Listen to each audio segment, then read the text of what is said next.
Joining me today on yet another episode of The Gray Area, a very special guest, someone who is very busy around this time of the year, obviously, with the football season happening, especially with America's team. He is the Senior Director of Media and Programming for the Dallas Cowboys. His name is Derek Eagleton. Derek, how are you this afternoon? I'm doing great. I'm doing great. I appreciate you having me. Yeah, appreciate you taking the time. Wanted to have you on because obviously, with America's team, the Dallas Cowboys, one of the questions that I had initially was, does it still hit you to this day that, you know what, I'm actually running what is disseminated to Cowboys Nation, and the information that comes from my team is the information that Cowboys fans and Nation take in, and this is how they consume America's team? Do you still get that feeling like, man, this is what I'm actually still doing now? Every once in a while, it doesn't. It's not there every day because Yeah. I tell people all the time it's still a job, and I love what I do. I take pride in what I do. I have a lot of fun doing it, but it's still work, and it's a lot of work. And but yeah, I have those moments, and typically it comes in moments when I'm just out randomly and I'm shopping or I'm wherever, and someone sees my name or hears my voice, and they're like, "Hey, are you Derek Eagleton from Cowboys Break?" And then it kind of comes back to me like, oh wow, that's kind of cool that there are people out there who listen and take in the content that we produce, and so that makes it really cool, and I enjoy it, and my kids get a kick out of it every time it happens. So it's pretty cool. Do your kids look at you and say, "Hey, that's Daddy. Daddy's, we know who that is," and everybody else is like, "Hey, well, no, it's just Dad. Like it's just." Well, the funny thing is my kids are not football fans at all. My son's a Okay. NASCAR fan, and my daughter's a theater fan. So I got kids that could care less what dad does. Like it's just like as long as it can pay the bills, then keep it coming. But yeah, they are not impressed by me working for the Dallas Cowboys at all. So, how did you get started in media? How did you get started with going down this eventual avenue to where you are working with the Dallas Cowboys, and some of the things that drove you to this particular passion and career that you have? Yeah, it's interesting. I took a very fortuitous route. I did not go to school to be in media. I got an MIS degree, Management Information Systems, and I suspected that I was going to spend the rest of my life building software for businesses. Right, that was where I'd been trained. That was my college degree. I grew up working in. I mean, I grew up doing a lot of theater, a lot of music, a lot of creative type things, but didn't decide to go that route as a career. But so I start working in developing software, get an opportunity to develop a website. Now this is going to age me. This was at the beginning of websites when they first started being a thing, and had an opportunity to build a website. And then after I finished that project, I went to work for a company here locally. And shortly after I started working for the company, they tell me that they have a client who is also looking to kind of get into the web space, and they need someone to help them build their first website. And lo and behold, it was the Dallas Cowboys. And so that's how I ended up first working with the Cowboys. So I was a part, me and another gentleman helped to develop their first internally built website. This was back in '99. And then from there, my career kind of took off. I had an opportunity to start really managing our website first, and then started our first Facebook page, our first Twitter page, had built our first mobile app, and then everything just kind of went from there. And then late years after that, I got an opportunity to run our publications. And then years after that, I got the opportunity to manage all of our media, including radio and television. So I kind of backed into it. Uh, Basically, it was just one of those opportunities, that I'm a big believer that God puts you in certain situations and allows opportunities to come. And if you're prepared for them, then you have an opportunity to do something that you may not have otherwise even thought was possible. So for me, that's how I got into it. I know a lot of people work very, very hard through a lot of years of training in college to get to these kinds of opportunities. But for me, I came around the other side and came in a technical way and ended up doing media and managing media. And for you, how did that either help or lessen the learning curve, or did it make the learning curve a little more difficult, seeing as you didn't have necessarily that background in media to where you're learning these things on the fly as you continue to grow and evolve, even from the previous roles that you have? Well, the interesting thing is when it comes to media, digital media, I was learning with the rest of the world because at the time nobody knew it because it was brand new. And so specifically the internet, when we started building DallasCowboys.com, I remember literally it was me and Nick Eatman, who's he now heads up all of our editorial on my team, and then another gentleman by the name of Alan Larkin. And I remember there were times when we literally would just be like, hey, let's try putting video on the homepage so that when you go to the homepage, it automatically starts and we'll have this report that just plays. And how about if we start an online radio show? Now, by the way, this was before podcasting was even a term. Mm-hmm. And so we started what was Cowboys Break at the time, and it was just what we called online radio. And literally, we just said, we can plug a microphone into the USB port of a computer, and we can talk about the Cowboys. And that's what we did. And so it wasn't a situation where I had this steep learning curve to try to catch up with everyone else. It was a situation where the whole world was learning together. And so I was in the same boat as everyone else. And I'm the kind of person where I love challenges like that. So it was a natural fit for me. And like I said, I've always been a creative person. I've always done creative things. This just became the new outlet for me to exercise my creativity. And as you continue to utilize these different platforms, what did you learn about yourself as you were kind of learning these things? And not only that, but building a team and building an infrastructure that allowed you to say, you know what, this is not just something that we can do to help provide more visibility for the Cowboys, but could be groundbreaking things that other teams or whatever could use to be something as a model going forward. Yeah, I mean, to be honest with you, my goal was never to set a model for anyone else. My goal was simply to make ours the best that it could be. And I was fortunate enough to work for an organization where from the first day I got there, the edict was always, hey, you guys just create great content, engage our fans, don't worry about the organization. And so we were given a lot of leeway where a lot of my counterparts around sports, not just the NFL, but around sports, when you work for a team media group, your job is pretty much to be an extension of the PR department. Well, we were purposefully not placed in the PR department. The goal was we wanted to have media that was objective and that really engaged our fans. And I think ownership understood that if we went out there and all we did was just spout the company line, then fans would figure that out pretty quickly and fans would walk away and we would never be able to really generate an audience. And so I was fortunate enough to have an opportunity to work for an organization that was at least forward thinking enough to allow us that ability to be objective and report on the team as we see it. And we still, have moments when, players and coaches aren't very happy with us, but that's a part of it, and Sure. we accept that. And the longer my guys have been around and done it, the more they know that that's just going to come sometimes. But we just try to stay true to what we believe. And if we see it, we do our homework, but if we see it, then we say it, and ownership usually backs us up on that. And what is that balancing act like? Because I could only imagine the myriad of players that you've covered over the years and the different ways that they feel about information and how it's presented to them, not only because it's, part of the Cowboys site and the information that comes from there, but you're talking about these players in terms of their reputations, what you see on the field. How have you learned to balance and manage those relationships, even though you're still trying to do a job specifically to get this information out there? One of the things I've learned personally is I save friendship with players until after they're no longer on the team.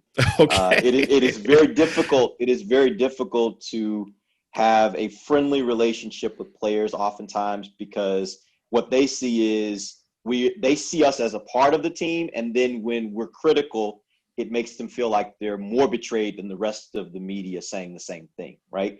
And so I have a lot of really good relationships with players who used to play for the Cowboys, who no longer play for the Cowboys.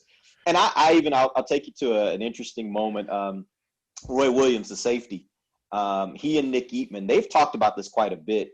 But back when Roy was playing, Roy had he could not stand Nick. He could not stand DallasCowboys.com because he felt like and in his own words, he was like, I felt like you guys were a part of our team and you were out there bashing us and bashing me personally. And he took personal offense to that. And by the way, he has a right to do that. He has a right to feel a certain way about that. But after he finished playing, actually, we were doing a documentary on Roy as part of our Deep Blue documentary series. And Nick was the person that was doing the documentary. So Nick goes to Oklahoma to interview him. And they sit down and they have a long conversation about this. And they both kind of talk about what they, kind of what they were feeling at the time and some of the moments that got really tense between them while Roy was still on the team. And to this day, like, they now have a good relationship. I think they would consider themselves friendly at this point. But that's kind of the nature of it. There are a lot of players who, when they're here and playing, they don't necessarily care for what we do. But once they leave and they get perspective, then they understand, hey, it's what we're paid to do. We're paid to give unbiased opinions about the team and engage our fan base, which means that if things aren't going well, like, the defense right now, we can't go out there and say, hey, well, at least they made this one stop of the 20 that they didn't, right? I mean, we can't do that. That we got to talk about it honestly. And when players have an opportunity to remove themselves from that situation and look back on it, typically they understand. And we end up having pretty good relationships after the fact with a lot of our players. And then a lot of players come back and work for our team as well. So it gives us an opportunity to be able to engage them and help them get into media and get going. And so we get to know them a little bit better, and they get to know what we do a little bit better. And I think they understand a little bit better at that point. And it wasn't because you were a UT guy and Roy was an OU guy, right? It wasn't any of that, right? That had a little bit to do with it, but that's fair. That's fair, right? He did break my heart. I still remember that game at the Cotton Bowl when he goes flying over the line and makes that outstanding play. And by the way, we were on a flight heading to a game. I was with the Cowboys. We were heading to a game, and we landed just before that play happened. And I couldn't even say anything. I was just like, how does this happen? And then we end up with him on our team. And I'm like, I want him to be good, but at the same time, like, forever he will have I will have a sour feeling about Roy Williams. Because, I was going to say, what did you say to Roy when you first met him? Like, what? I didn't. I had nothing to say to him. Yeah. Of course, OU, as we're recording this, OU plays Texas this coming weekend. So obviously a little bit different with the pandemic and COVID right now. Fans not able to attend and see Texas play OU. And it kind of leads me to, it's been a very unique year, obviously, in the world and in sports, dealing with the things that we've been dealing with, whether it be from a social justice perspective, the pandemic in and of itself, and dealing with, for yourself, a new coaching staff, a new group of individuals, a departure from what you've been dealing with for the past basically 10 years with Jason Garrett and his group, and then trying to cover this team in the unique ways possible. What challenges did you feel like you had initially and still may have trying to cover this team given the restrictions that, are placed now with this team? Well, the most apparent thing is just the numbers. I mean, we have an organization that values what we do, so it gives us a lot of freedom. And I'll give you an example. Typically on a road trip, we may take across my entire department or things that I'm responsible for, we may have as many as 20 people on the team charter heading to a game. This year we have 4. And so it drastically changes just the level of access that we have, the amount of things we can create out of that, because we don't have the same number of videographers. We don't have the same number of writers there. We don't have the same number of social media people there. And so we're having to redesign a lot of our processes so that we can utilize the few people that we have there and figure out ways to get that content and be able to send it back to people here who can then be able to take it and turn it out and provide that content for our fans. So it's a real challenge. I mean, a really, really, really tough challenge. This has been by far the most challenging 6, 7, 8 months of my career with the Cowboys. I'll take you back even to when the pandemic started. We were getting ready for draft season and going along as we normally do. And then we get to the draft, and literally when you can't do the draft as you normally do, everything then falls on the digital team, because everything our organization usually would do as events and other things, now everybody wants to push it online. And so our team becomes involved in a lot of projects that before we weren't involved in. And so this year, I don't know if you saw it, but we did a special thing called Draft Live. And basically what we did, we had Jamie Foxx and DeMarcus Ware. We pulled them together to host basically a draft show where we brought on, we had to have at least 10 players. We had former players. We had Jerry. We had other celebrities. I mean, we had a ton of people that were rolling in to this 2-hour format where we were talking about the draft as it was happening, but we were also talking to players and other people around the organization about the state of the organization and just stuff that was going on in their lives. Everybody dealing with this new reality of this pandemic. So it ended up being a really great project, but it had a lot of twists and turns, as you can imagine, trying to pull that many people together and rolling people. I remember being there as we were producing the show, and we literally got 2 or 3 players waiting in the queue to come on air as we got one on air, and we're trying to roll him off, and we're doing all this virtually. Everybody's in a different location, and you got your hosts in different locations, and you got the technical glitches that come along with stuff like that, where all of a sudden this person's microphone isn't working, or all of a sudden this person's video isn't working. And it was a real challenge. But again, my team, I have one of the best teams in all of sports, and they rose to the occasion, and we were able to pull it off. But that's just one of the examples of the kinds of things we've had to do this offseason. And by the way, as we're doing that, we're still covering the draft as we normally would cover it. So our writers are still doing their thing.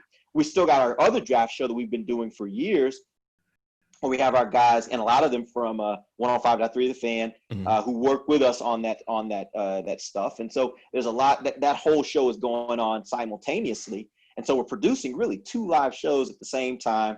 We're covering the draft, and it was a lot going on. And that's what our reality has been since the time that COVID hit, and it hasn't stopped yet. So by the time we get to the end of the season, I'm going to need a nap, like a long nap.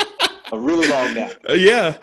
Look, I might need one just listening to how all that came together, because all the moving parts, but still, look, for us on the other end watching this, we're like, oh, man, this is great. This is going off without a hitch. And I can only imagine what you and your team are like, man, I'm glad we were able to get this off the way we were able to get it off. Oh, yeah. It was a challenge, man. It was a challenge.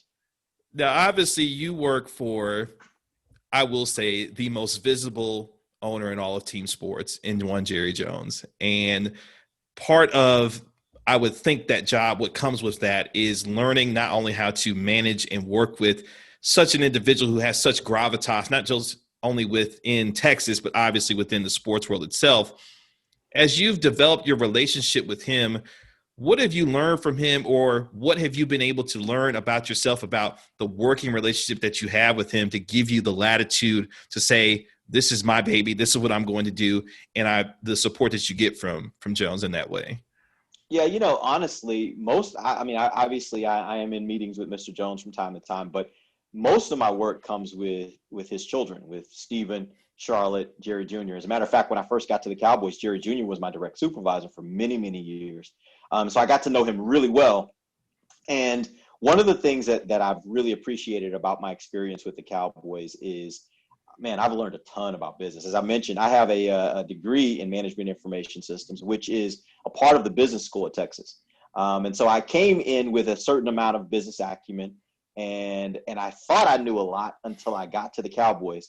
And when I tell you, these guys understand business in a way that I hadn't really seen before, and really haven't come across since. And I remember when I first got to the Cowboys, sitting in on some of the sales and business meetings that we have with potential customers and clients. And I have an appreciation for business in a way that I didn't before I started working here. And a lot of that is attributed to the things I've learned from working with the Jones family. They are really, really good at doing business. They know how to negotiate well.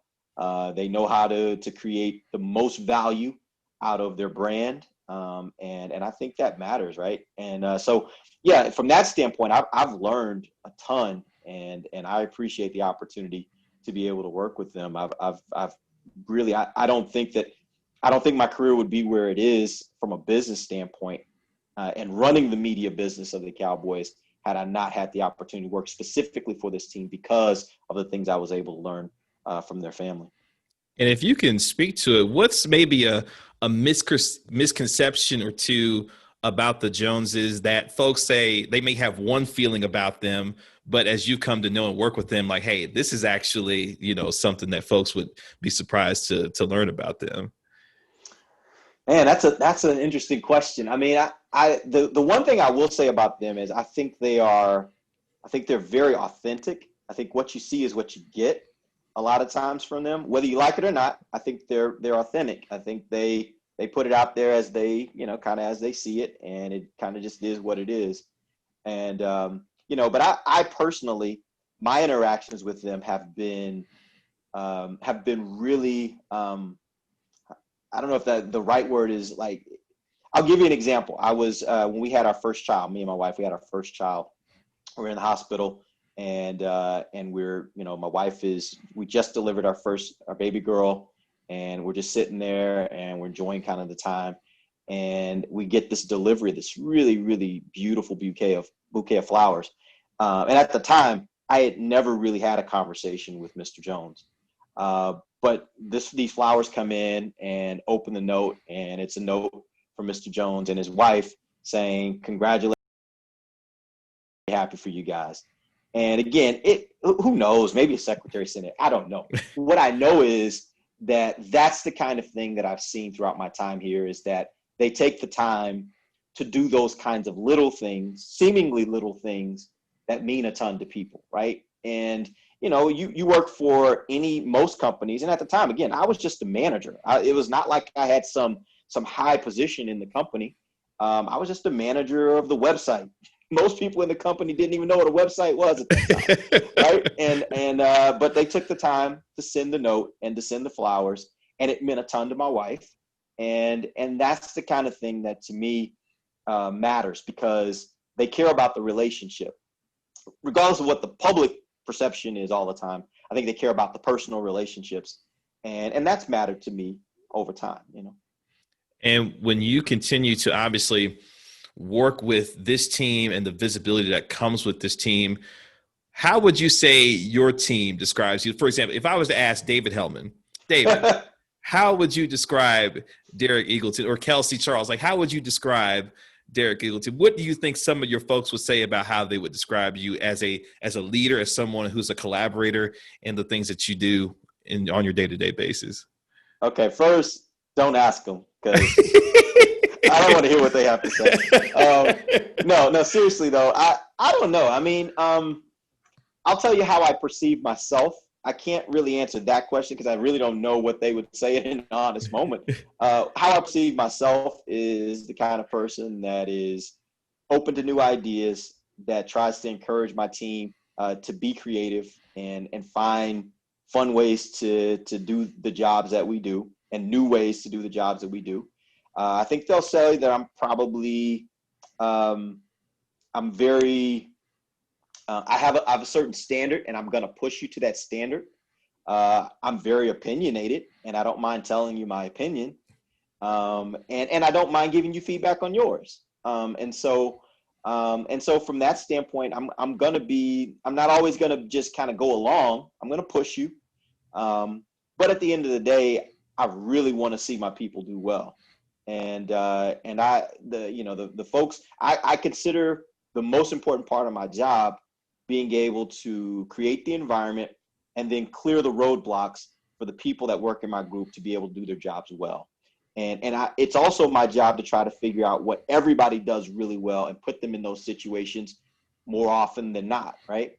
And there's a flip side to that doesn't always sit well with people, which is I also have to figure out where you're not as good. And even if it's something that you enjoy doing, I have to say, I can't put you in that situation because we have someone who can do that job better. And so hopefully they will tell you that I am a conscientious and thoughtful and caring leader, and that cares about seeing them do the very best that they can do. But again, don't ask them because they may give you a very, very different answer. And with that, is there a competitive drive to you with respect to that? Obviously, you wanting to put your people in the best positions to succeed. I think any good coach or manager would say that they want their people to succeed because of how they have continued to lead them. Is there a competitive nature to that also, given the work that you do and what that looks like every day? I am extremely competitive. So yes, there's competition to everything that I do. If I'm playing you in a game of Madden, if I'm playing you in fantasy, it doesn't matter what we're doing. I want to win, and I don't care who you are. You can be my kid. I'm not letting you win. I want to win, and so yes, there's always competition involved, and I want us to always be the best around the NFL. I want us to be the best in sports. I used to tell my team all the time when we were first starting our website. I was like, look, I don't compare us to the Steelers or the Packers or whoever else. I'm comparing us to ESPN. If we're not better than ESPN or on the same level with ESPN from the standpoint of our technology, from the standpoint of how we deliver content, from the standpoint of how our fans view us. We may not have the numbers, but I want our fans to view us as much of a commodity in their lives when it comes to information on the Cowboys as they respect an ESPN. And if they don't, then we're not hitting the mark. And so for me, yes, it's all about competition.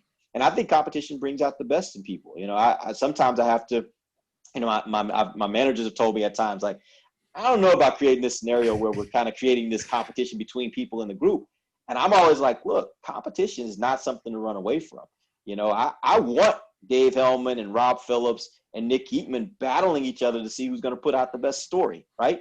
I want my video editors battling each other to say my video was better than your video. Because I think if you're competitive and you have the right mindset, you will rise to the occasion, and it will push you to a whole different level if you allow yourself to compete in a healthy way. You don't want to do it in a way to where you're harming people that are on your team, but in a way that pushes all of you to be better. I think that's a great thing.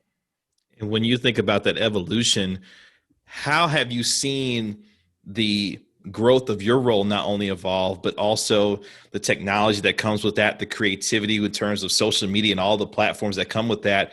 How have you seen that continue to evolve to the point where most folks around out on the outside, I would think, would look at the Cowboys and say, there probably isn't much better coverage than a football team to what the Cowboys bring from the amount of perspective that the website does and the media team does. How would you say that's evolved over the years?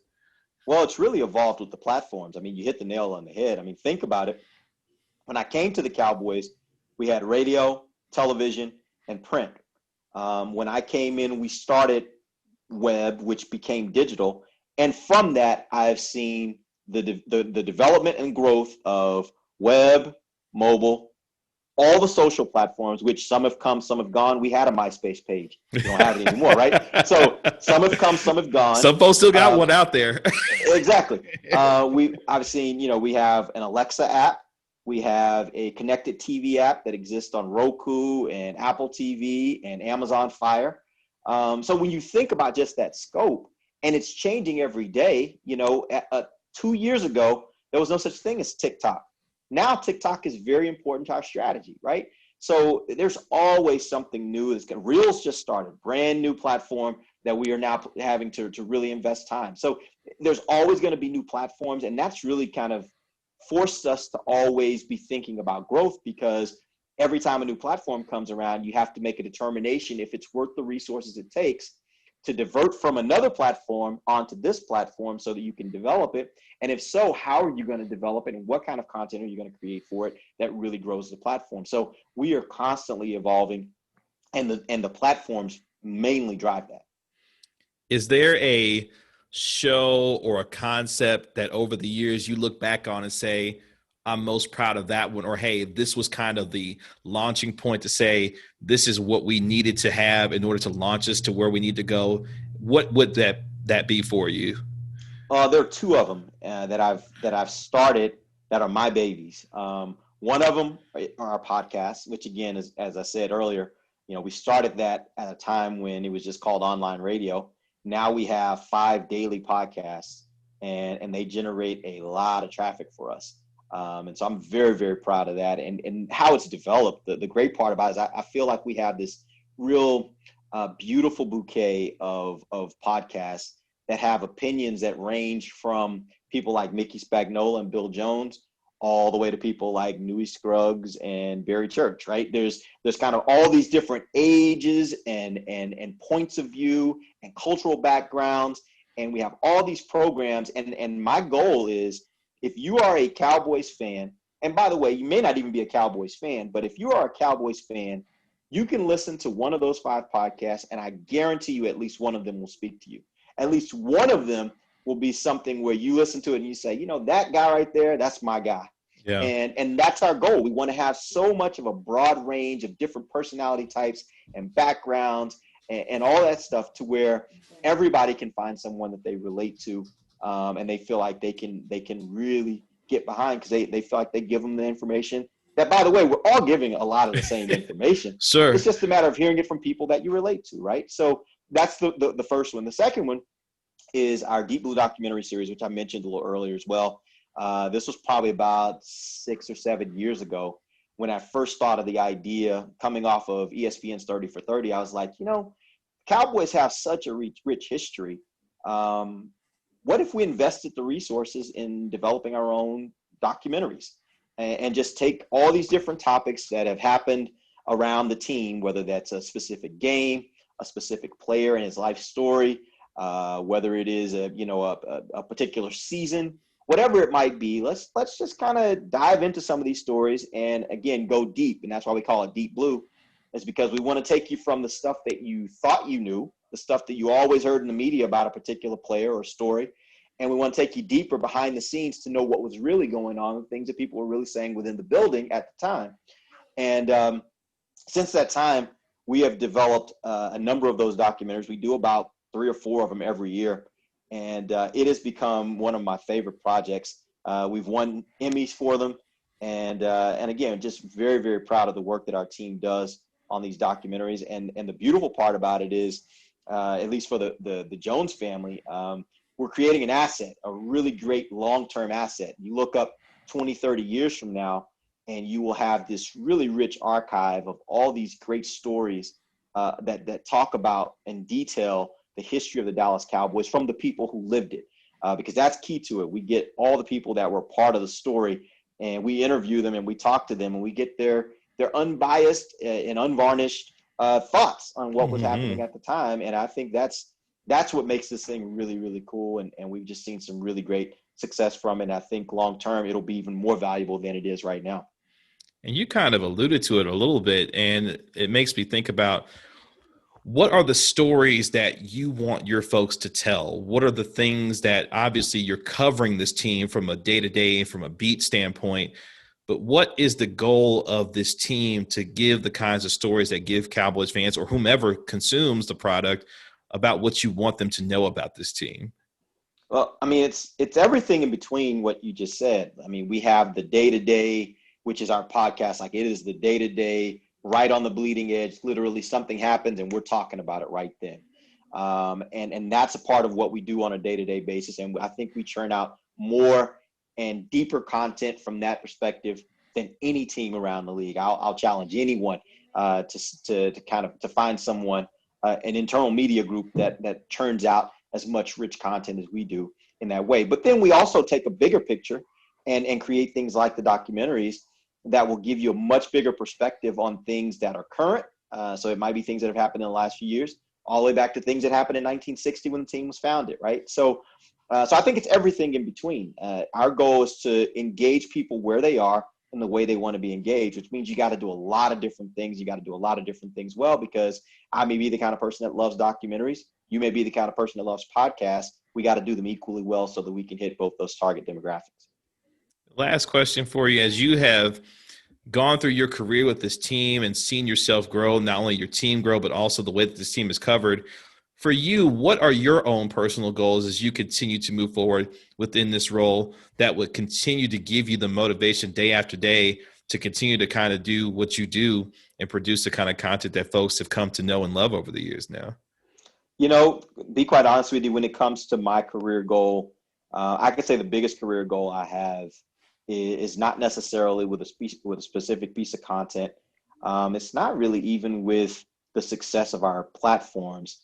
It is My prayer is when I am done with my career and years after that, the people who worked in our organization and the people that I came in contact with in the media business and players felt like their lives were enhanced because I was a part of it for whatever period I was a part of it. Especially the people that I'm charged with leading.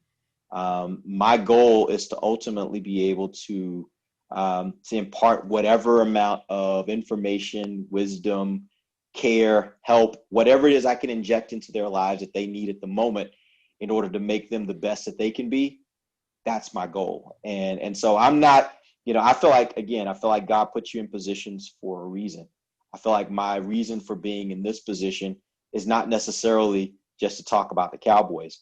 It's to impact lives. And so that's my goal. And my hope is that when it's all said and done, people will say, my life was a little bit better because I spent time with this man. My life was a little bit better because he was in a position where he led me, or he was a colleague of mine, or I just knew him. And when I had an opportunity, when I was in a situation where I needed someone to be there, he was there, right? So that's really how I define career success for me personally. He is the Senior Director of Media and Programming for the Dallas Cowboys. A pleasure talking with this gentleman. His name is Derek Eagleton. Derek, thank you so much for the time and the conversation. Really appreciate it. Absolutely, man. Anytime. And I appreciate you having me on. Thank you.